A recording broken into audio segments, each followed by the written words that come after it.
Bâtie sur une superficie d'environ 4 hectares, la nouvelle base du bataillon d'intervention rapide BI de Douala, installée dans la zone secteur d'activité portuaire numéro 4, est officiellement inaugurée ce 2 juin 2026 par Joseph Betty Assommo, ministre délégué à la présidence de la République chargé de la défense. Discours, coupure du ruban symbolique, visite des bureaux, ateliers navals, matériel nautique, mini-hôpital équipé de chambres, laboratoire, salle de soins, visite, salle de sport, cuisine, salle de traitement d'eau, découverte de la plaque inaugurale constitue l'essentiel des activités au cœur de cette inauguration. L'infrastructure qui nous accueille aujourd'hui offre désormais au BIR des conditions optimales de travail, de soutien logistique et de commandement. Elle permettra également une meilleure coordination des différentes composantes opérationnelles intervenant dans la sécurisation de notre façade maritime, dans une bénéfique et fructueuse mutualisation de leurs moyens, dans l'accomplissement de leurs missions respectives. L'inauguration de cette base représente aussi une nouvelle étape dans le processus de modernisation de nos forces de défense et de sécurité. Une base spacieuse, moderne, ouverte sur la mer, permettant la planification efficace des interventions rapides en période de crue ou d'étiage. La nouvelle base du BI est dotée d'un groupe électrogène et d'un système d'éclairage solaire, garantissant une autonomie énergétique. Des précisions données par le général de brigade François Pellenet, coordonnateur général du bataillon d'intervention rapide. Cette base actuelle, elle répond à deux préoccupations majeures. La première, elle est strictement opérationnelle.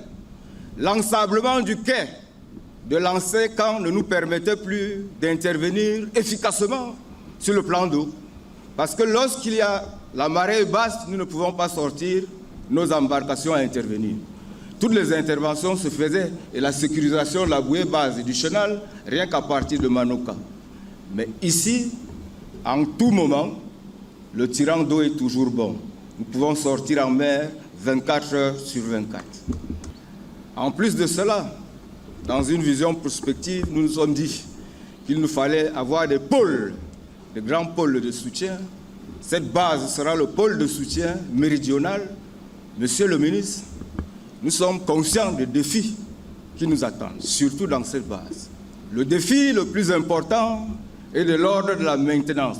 Et nous prenons l'engagement, monsieur le ministre, de relever ce défi. L'espace bâti offert par le port autonome de Douala après délibération de son conseil d'administration. Le ministère de la Défense a entièrement financé les travaux de construction.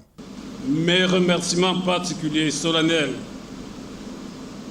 vont à vous, monsieur le directeur général du port autonome de Douala, ainsi qu'à toutes les administrations qui ont contribué à la concrétisation de ce projet. Monsieur le directeur général, vous avez mis à la disposition du ministère de la Défense, entre parenthèses BIR, cet espace, gracieusement. Nous vous en sommes profondément reconnaissants. Le chef des forces armées, le président de la République, en sera informé par nos soins. Le ministre délégué à la présidence chargé de la défense, Joseph Betty Assommo, invite les utilisateurs de cette infrastructure à plus de responsabilités. L'occasion faisant le larron, le général de brigade Toby Gabriel Ngomba, commandant de la région militaire interarmée numéro 2, élevé au grade de grand officier de l'ordre de la valeur par le président de la République, reçoit sa médaille des mains du ministre Joseph Betty Assommo. Entre autres autorités présentes, le gouverneur de la région du littoral, Samuel Dieudonné Ivaha Dibois, le président de la cour d'appel du littoral, Aroye Abetou, des officiers généraux, cérémonie animée par des groupes de danse.